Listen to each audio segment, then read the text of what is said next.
Assalamualaikum everyone. Today our topic about refrigeration air conditioning में जो सबसे अहम टॉपिक है उसके बारे में हम बात करेंगे। तो ये बेसिक में और ये आप ये समझ लें कि रेफ्रिजरेशन एयर कंडीशनिंग में इसका ये रोल है एक रीढ़ की हड्डी का। अगर ये सिस्टम आप समझ जाएंगे तो आप कंप्लीट रेफ्रिजरेशन एयर कंडीशनिंग का फंक्शन कैसे करता है वो सारा प्रोसेस आपको समझ आ जाएगा। तो इस टॉपिक का नाम है आज मैकेनिकल सिस्टम या रेफ्रिजरेशन साइकिल हम इसको कहते हैं, या इसको हम कहते हैं मैकेनिकल सिस्टम जो एचवाक के अंदर है या रेफ्रिजरेशन एयर कंडीशनिंग के अंदर है। तो उसको हम मैकेनिकल सिस्टम के नाम से भी जानते हैं और रेफ्रिजरेशन साइकिल के भी नाम से जाना जाता है, पहचाना जाता है। तो इसके बारे में हम बात करेंगे कि रेफ्रिजरेशन साइकिल क्या है, ये कैसे काम करता है और इसमें रेफ्रिजरेंट कौन कौन से प्रोसेस से गुजरती है, तो इसमें कौन से मेजर इक्विपमेंट्स हैं जिसके थ्रू जो हमारी रेफ्रिजरेंट जो भी हम यूज़ करते हैं तो हर इक्विपमेंट में उसका क्या रोल है, तो इस बारे में हम बात करेंगे। So guys, before go to lecture, subscribe my YouTube channel and don't forget to hit the bell icon so every new video will come to you and you will get notification. So let's go to topic. So slide में आपको जो नज़र आ रहा है ये है refrigeration air conditioning में, इसको हम कहते हैं रेफ्रिजरेशन साइकिल या इसको हम कहेंगे कि मैकेनिकल सिस्टम जो रेफ्रिजरेशन एयर कंडीशनिंग में है। तो ये मैकेनिकल सिस्टम है, ये कैसे काम करता है इसके बारे में हम बात करेंगे। So guys, this is more important topics. सो सबसे पहले स्क्रीन में ये जो आपको नजर आ रहा है इसको हम कहते हैं कंप्रेसर। कंप्रेसर के साथ आगे है कंडेंसर, फिर हमारा यहाँ पे रेफ्रिजरेंट कंट्रोल है और ये एवापोरेटर है। तो बेसिकली यहाँ पे इसके साथ और बहुत सारे इक्विपमेंट लगा दिए गए हैं, आप यानी जो सेफ्टी डिवाइसेस होती हैं वो इंस्टॉल कर दिए गए हैं। तो वो पिक्चर में आपको दिखा रहा है, या साइड ग्लास है या आपका ड्रायर है या हमारा लिक्विड रिसीवर है या अकोमोडेटर है या जो हमारे high pressure low pressure switches होते हैं वो सेफ्टी डिवाइस है, उसके बारे में हम बात नहीं करेंगे। रेफ्रिजरेशन एयर कंडीशनिंग में जो सबसे मेन एम चीज है वो इसका साइकिल है। और ये रेफ्रिजरेशन का यानी साइकिल जो रेफ्रिजरेंट है इसका साइकिल कैसे होता है, ये कैसे काम करती है रेफ्रिजरेशन, इसके साइकिल में आपको पता होना चाहिए कि इसमें सबसे अहम चीज जो है वो कंप्रेसर है, फिर सेकंड नंबर पे है कंडेंसर है, थर्ड पे है रेफ्रिजरेंट कंट्रोल और फोर्थ पे एवापोरेटर। यानी ये चार चीजें जो हैं ये बहुत अहम है। अगर ये सिस्टम के अंदर नहीं होंगी, यूनिट के सिस्टम के अंदर एक भी चीज काम नहीं करेगी तो हमारा यूनिट काम नहीं करेगा, कूलिंग नहीं होगी, हम उससे ना रेफ्रिजरेशन कर सकते हैं ना एयर कंडीशनिंग कर सकते हैं। सो सबसे जो मेन चीज है वो हमारी कंप्रेसर है, फिर उसके बाद कंडेंसर है, उसके बाद रेफ्रिजरेंट कंट्रोल है यहाँ पे और फिर एवापोरेटर है। तो हम इस तरह जाएंगे, स्टेप बाय स्टेप जाएंगे कि कंप्रेसर का क्या काम है, कंडेंसर का क्या काम है और हमारे रेफ्रिजरेंट कंट्रोल का क्या काम है और एवापोरेटर का क्या काम है। तो हम इसके बारे में स्टेप बाय स्टेप बात करेंगे।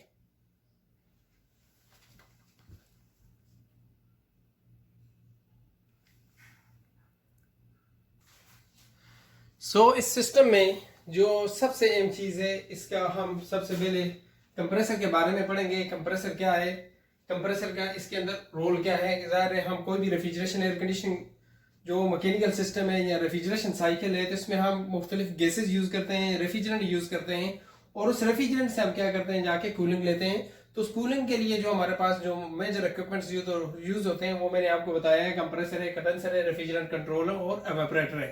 फिर इसका एक साइकिल है, साइकिल के थ्रू ये रेफ्रिजरेंट कहाँ से कैसे ट्रेवल करती है और किस तरह आती है, तो इस बारे में हम बात करेंगे। सबसे पहले ये देखें, ये है इसका कंप्रेसर। ये साइड पे मैंने आपको दे दिए हैं कंप्रेसर। कंप्रेसर की जब हम इसके बारे में बात करेंगे तो इसके बारे में हम ये कहेंगे, कंप्रेसर को अगर इंसानी दिल से तशबीह दी जाए तो ये गलत ना होगा, क्योंकि जिस तरह इंसान के जिस्म में एक कंप्रेसर काम करता है इसी तरह मैकेनिकल सिस्टम में इंसान के जिस्म में एक दिल काम करता है, इसी तरह मैकेनिकल सिस्टम में ये कंप्रेसर काम करता है।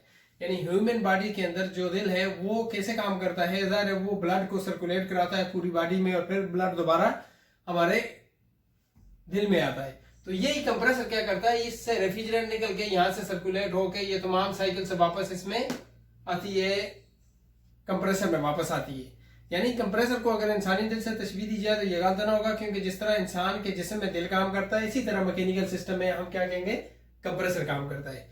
कंप्रेसर चूंकि कंप्रेस से निकला है, कंप्रेस का मतलब है दबा देना, ठीक है। अब किसी चीज को आप दबा देंगे तो उसका प्रेशर भी बढ़ जाएगा, उसका टेम्परेचर भी बढ़ जाएगा। तो इस कंप्रेसर के अंदर बेसिकली फंक्शन ये है कि ये क्या कर देता है, ये रेफ्रिजरेंट को कंप्रेस करता है और उसको कंप्रेस करने से उसका प्रेशर बढ़ जाता है और उसका प्रेशर बढ़ने से उसका टेम्परेचर भी बढ़ जाता है। पहला काम तो इसका ये हो गया इसका कि इसने क्या करना है कि रेफ्रिजरेंट को पूरे सिस्टम में सर्कुलेट करने में मदद देनी है, ठीक है, वो इसका काम है। सेकंड काम इसका क्या हो गया कि ये रेफ्रिजरेंट को कंप्रेस करेगा। जब रेफ्रिजरेंट को कंप्रेस करेगा, गैस को कंप्रेस करेगा या वेपर को कंप्रेस करेगा, तो उससे क्या होगा कि उनका टेम्परेचर, उनका प्रेशर, दबाव बढ़ जाएगा। तो दबाव जब बढ़ेगा तो उससे हमारा क्या होगा कि दूसरा इस काम हो गया, इसने कंप्रेस करके उसका टेम्परेचर भी बढ़ा दिया, उसका दबाव भी बढ़ा दिया, ठीक है, यानी प्रेशर भी बढ़ गया और टेम्परेचर भी बढ़ गया। तो ये कंप्रेसर का बेसिक फंक्शन इसका ये है कि इसके अंदर जो होते हैं वो वाल्व्स होते हैं। और कंप्रेसर के बारे में जैसा कि ये मैंने आपको बताया, ये 2 डिफरेंट टाइप के मैंने आपको कंप्रेसर दिखाए हैं। ये जो होता है डोमेस्टिक लेवल पे रेफ्रिजरेशन सिस्टम में हम यूज करते हैं, रेफ्रिजरेटर में या डीप फ्रीजर में, वाटर कूलर में, व्हाटएवर। और ये जो है इंडस्ट्री में हम यूज करते हैं, यानी जो हम एयर कंडीशनिंग जब करते हैं तो वहां पे हम क्या करते हैं, चिलर के साथ है, पैकेज यूनिट है, या फिर इसमें कंप्रेसर के बारे में हम क्या पढ़ेंगे, बाद में पढ़ेंगे। इसमें बहुत सारी इसकी एग्जाम है। इसमें रेसिप्रोकेटिंग कंप्रेसर है, इसमें रोटरी कंप्रेसर है, इसमें सेंट्रीफ्यूगल कंप्रेसर है, स्क्रोल कंप्रेसर है, और यानी इसकी जो टाइप्स हैं वो हम बाद में उसके बारे में डिस्कस करेंगे। आज का जो टॉपिक है वो सिर्फ ये फंक्शन कर रहा है, ये बता रहा है कि हमने मैकेनिकल सिस्टम समझना है, हमने क्या करना है, हमने रेफ्रिजरेशन साइकिल समझना है। तो सबसे पहले क्या होगा, कंप्रेसर क्या करेगा, रेफ्रिजरेंट को कंप्रेस करेगा। जब रेफ्रिजरेंट कंप्रेस हो जाएगी, उसका प्रेशर ज्यादा होगा, उसका टेम्परेचर ज्यादा होगा। तो ये रेफ्रिजरेंट कंप्रेस करके प्रेशर ज्यादा होगा, टेम्परेचर ज्यादा होगा, फिर इसके वाल है वो क्या करेंगे, वो वाल के थ्रू वो कंप्रेस करेगा। पिस्टन होंगे जो भी है उनको वो कंप्रेस करने से फिर इसकी अंदर जो इसका अंदर एक साइकिल है, यानी साइकिल क्या है, इसके अंदर मोटर है और इसका एक मैकेनिकल सिस्टम है। 2 पार्ट्स होते हैं, एक इलेक्ट्रिकल ऐसा होता है और एक मैकेनिकल सिस्टम होता है, ठीक है। तो इलेक्ट्रिकल ऐसे को हम जब पावर देते हैं तो वो क्या करता है, वो इलेक्ट्रिकल ऐसा पावर देते हैं तो उसमें वो काम करना शुरू कर देता है, जिससे इसके पिस्टन काम करना शुरू कर देते हैं। फिर क्रैंकशाफ्ट है इसमें, और इसमें पिस्टन है तो उसके ऊपर वाल लगे होते हैं, हमारे फ्लिपर वाल्व जिनको हम कहते हैं। तो ये डिपेंड ऑन कंप्रेसर है। मैं तो रेसिप्रोकेटिंग कंप्रेसर की बात कर रहा हूँ। अगर रोटरी है तो उसके रोटर के अंदर वो रोटर चलेगा, जिससे रेफ्रिजरेंट का क्या होगा, हमारा रोटर चलेगा। रोटर से क्या होगा, रेफ्रिजरेंट का प्रेशर भी बढ़ेगा, टेम्परेचर भी बढ़ेगा, उसको कंप्रेस करेगा। तो यहां से क्या होगी, हमारा कंप्रेसर क्या करेगा, high temperature vapour discharge line compressor की ये देखें। अगर तो ये आपका लोकल कंप्रेसर है, यानी आप डोमेस्टिक है, तो इसका ये देखें कि इसकी 2 लाइनें हमेशा आमने सामने होगी। इसमें से आप कोई भी सेक्शन रख लें, कोई भी आप रिटर्न रख सकते हैं इन 2 लाइनों में से। लेकिन जो थोड़ा सा हट के होगी, ऊपर होगी या नीचे होगी, वो हम क्या कहेंगे, उसको हम क्या कहेंगे, डिस्चार्ज लाइन कहेंगे कंप्रेसर की। यानी ये एक डिस्चार्ज लाइन है। डिस्चार्ज लाइन से जब रेफ्रिजरेंट हमारी high temperature vapour, high pressure vapour, इसका टेम्परेचर भी ज्यादा होगा क्योंकि कंप्रेसर ने कंप्रेस कर दिया रेफ्रिजरेंट को, और उसका टेम्परेचर भी ज्यादा है और उसका प्रेशर भी ज्यादा है। 250 psi है या 300 psi है। तो ये डिपेंड ऑन रेफ्रिजरेंट होता है, आप कौन सी रेफ्रिजरेंट यूज करते हैं, उसका कितना प्रेशर है, उसका कितना टेम्परेचर है, ठीक है। तो ये हाई टेम्परेचर वेपर क्या करेंगे, ये ट्रेवल करके हमारे कंडेंसर में जाएंगे, ठीक है। तो कंप्रेसर का मकसद तो हम समझ गए। अब कंडेंसर का लफ्ज कटांस से निकला है। कटांस का मतलब है किसी चीज की हालत को तब्दील कर देना, चेंज कर देना। अब जो ही जब हाई टेम्परेचर वेपर हमारे कंडेंसर में आएंगे तो इनका टेम्परेचर भी ज्यादा है और इनका प्रेशर भी ज्यादा है रेफ्रिजरेंट का। तो ये रेफ्रिजरेंट जो वेपर इसमें सर्कुलेट कर रहे हैं, तो वो क्या होगा कि ये कंडेंसर हमारे पास क्या होता है कि ये 2 किस्म के, सॉरी, कंडेंसर हमारे पास डिफरेंट टाइप्स है, ठीक है। यानी एक एयर कूल है, एक वाटर कूल है। तो फिर इसमें कुछ एयर कूल है, वाटर कूल है, वो उसके बारे में हम बाद में पढ़ेंगे। तो बेसिक चीज ये है, जब ये कंडेंसर में आएगी तो कंडेंसर में रेफ्रिजरेंट क्या होगी, वो किसी आप सोर्स यूज करें, हवा यूज करें या पानी यूज करें, तो वो उससे क्या होगी, वो कंडेंस होगी रेफ्रिजरेंट। यहाँ पे क्या होगी, वो कंडेंस होकर वो लिक्विड में चेंज हो जाएगी। तो जब वो लिक्विड में चेंज होगी तो उस सूरत में आगे क्या होगा, ओके। सो ये स्क्रीन में आपको साइड पे मैं आपको कंडेंसर भी इसलिए दिखा दिए हैं। ये हमारा एक कंडेंसर है, ये दूसरा कंडेंसर है। ये हमारा बेसिकली ये जो यूज होता है इसको हम एयर कूल कंडेंसर कहते हैं। ये जो आपको नजर आ रहा है, यानी इसके साथ हम फैन यूज करते हैं। तो या फिर आप रेफ्रिजरेटर में जाते हैं तो वहां पे उसमें फैन इस्तेमाल नहीं होता, या बाद जो बड़े रेफ्रिजरेटर हैं उसके लिए हम क्या करते हैं, उनके साथ भी छोटे फैन लगा लेते हैं। तो मेन जो कंसर्न ये है कि जब रेफ्रिजरेंट हमारी कंडेंसर में जाएगी तो हाई टेम्परेचर होगी, हाई प्रेशर होगी, टेम्परेचर वेपर हो गए, तो वहां पे क्या करेंगे, वहां पे उस रेफ्रिजरेंट को कंडेंसर क्या कर देगा, कंडेंस कर देगा, उसकी हालत को चेंज कर देगा, चेंज करके उसको क्या करेगा, हम लिक्विड में कन्वर्ट करेंगे। ठीक है, तो वो लिक्विड में कन्वर्ट करने के लिए हम जो सोर्स यूज होती है वो, उसके लिए हम क्या करते हैं, वो एयर यूज होती है, ये वाटर यूज होती है, जिस तरह ये स्क्रीन में आपको एक नजर आ रहा है। ठीक है, ये हम क्या करते हैं, इंडस्ट्रियल में यूज करते हैं, जो बड़े हमारे पास या चिलर्स हैं, तो वहां पे हम क्या करते हैं, इस तरह के हम इसको शेल एंड ट्यूब टाइप या शेल एंड कॉइल टाइप लगाते हैं। एक साइड से हमारे पास कूलिंग टावर का पानी आता है, दूसरी साइड से रेफ्रिजरेंट होती है, वहां से यही हाई टेम्परेचर, जो हाई टेम्परेचर वेपर होते हैं, तो वो जब पानी से या इससे अपनी हीट ट्रांसफर होगी, तो वो हीट लेकर क्या करेंगे, वो वेपर क्या करेंगे, वो वेपर कंडेंस होके यानी ठंडे होके वो लिक्विड में चेंज हो जाएंगे। अब ये यहाँ पे ये क्या हो रहा है कि यहाँ पे जब कंडेंसर में इसकी साथ हवा टकराएगी, तो हवा से क्या होगा, वो वेपर क्या होंगे, वो ठंडे होंगे। जब वेपर ठंडे होंगे तो वो क्या होगा, वो लिक्विड में कन्वर्ट होना शुरू हो जाएंगे, वो लिक्विड में चेंज होंगे। तो इस लिक्विड लाइन के थ्रू ये ट्रेवल करते हुए आगे जाएंगे सीधे हमारे एवापोरेटर में। लेकिन एवापोरेटर से पहले हमारे इसके साथ हमारे एक रेफ्रिजरेंट कंट्रोल होता है। तो वो रेफ्रिजरेंट कंट्रोल का क्या काम है, उसके बारे में हम बात करते हैं। रेफ्रिजरेंट कंट्रोल जो आपको स्क्रीन में दिखा दी गई है, बेसिकली जिस तरह मैंने आपको बताया, कंप्रेसर की बहुत सारी किस्में हैं, कंडेंसर की भी अपनी किस्में हैं, रेफ्रिजरेंट कंट्रोल की भी इसी तरह अपनी किसमें डिफरेंट टाइप्स के रेफ्रिजरेंट कंट्रोल यूज होते हैं। तो जब हमारे कंडेंसर से ये रेफ्रिजरेंट, इसको आप भूल जाएं, ये जो चीजें, ये एक्सेसरीज लगाई इनको आप भूल जाएं। ठीक है, मेन हमने compressor, condenser, refrigerant control, evaporator के बारे में पढ़ना है। ये जो इसके साथ सेफ्टी डिवाइसेस या एक्स्ट्रा वो लगा दिए गए, वो उसके बारे में हम नेक्स्ट टॉपिक में बात करेंगे। तो जब कंडेंसर से रेफ्रिजरेंट सीधी आएगी तो वो लिक्विड कंडीशन में होगी। ठीक है, कंडेंसर से रेफ्रिजरेंट हमारी लिक्विड कंडीशन में आ रही है, यहाँ पे इसका टेम्परेचर भी कम हो गया है और प्रेशर भी कम हो गया है। तो ये हमारे मैकेनिकल सिस्टम में ये जो साइकिल है, यानी कंडेंसर और कंप्रेसर का डिस्चार्ज, ये हमारा हो जाएगा लिक्विड से पहले, ये हमारा high pressure cycle, high pressure high temperature cycle है। यानी इसका एक ऐसा हाई प्रेशर का है और एक ऐसा लो प्रेशर का है। तो यहां से क्या होगा, यानी ये हमारा जो रेफ्रिजरेंट कंट्रोल है, रेफ्रिजरेंट कंट्रोल से पहले इसका टेम्परेचर और प्रेशर हाई था, कंडेंसर ने उसका टेम्परेचर प्रेशर लो करके रेफ्रिजरेंट कंट्रोल में जब ये लिक्विड आएगा, तो अब रेफ्रिजरेंट कंट्रोल जैसे नाम से जाहिर है, रेफ्रिजरेंट को कंट्रोल करना। ये कैसे कंट्रोल करता है, इसका अपना एक काम है। सबसे पहले कि रेफ्रिजरेंट जो हमारे पास लिक्विड है, तो उसको क्या करता है कि एवापोरेटर के अंदर, जो हमारा एवापोरेटर होता है उसके अंदर ये स्प्रे कराता है। ठीक है, और रेफ्रिजरेंट को जरूरत के मुताबिक आगे भेजता है, यानी जितनी उसकी रिक्वायरमेंट होती है वहां पे वो स्प्रे कराता है। अगर रेफ्रिजरेंट उसकी रिक्वायरमेंट ज्यादा नहीं है तो वो बंद ओपन क्लोज होता रहेगा। उसके लिए हम क्या, वो यूज होता है, वो जिस तरह ये स्क्रीन में ये आपको नजर आ रहा है, ये एक्सपेंशन वाल है। ठीक है, तो इसको हम लगा लेते हैं, इसकी इंस्टॉलेशन कर लेते हैं। अगर हमारे पास डोमेस्टिक लेवल में हम ये क्या करते हैं, हम सिर्फ refrigerant control as a capillary tube use करते हैं। ये जो आपको स्क्रीन में दिखा दी गई ये कैपिलरी ट्यूब है, ये कंटिन्यूस चलती रहेगी। यानी इससे क्या होगा कि यहाँ पे देखें, आपका हाई प्रेशर था, बहुत हाई प्रेशर था, उससे कम हुआ, लिक्विड हुआ, लिक्विड का प्रेशर, अभी लिक्विड का प्रेशर भी ज्यादा है। तो मजीद जब इसको तंग सुराख से कैपिलरी ट्यूब से गुजर के ये एवापोरेटर में जाएगी, तो ये वहां पे स्पेंड होना यानी शुरू हो जाएगी, स्प्रे होना शुरू हो जाएगी। तो ये इसका रेफ्रिजरेंट कंट्रोल का काम है। अगर इसी जगह रेफ्रिजरेंट कंट्रोल की जगह यानी कैपिलरी ट्यूब की जगह हम क्या करते हैं, हम एक्सपेंशन वाल लगा लेते हैं। तो एक्सपेंशन वाल क्या करेगा कि इसका ये जो आपको नजर आ रहा है, ये हम क्या करते हैं, इसकी यहाँ पे रिटर्न लाइन पे लगा लेते हैं। तो बेस ऑन टेम्परेचर, जो हमारी रेफ्रिजरेंट एवापोरेटर का जो टेम्परेचर होता है उसके मुताबिक ये क्या करता है, ये एक्सपेंड होता रहता है, खोलता है, ओपन करता है रेफ्रिजरेंट, जिससे आगे एवापोरेटर में जाके स्प्रे होती है।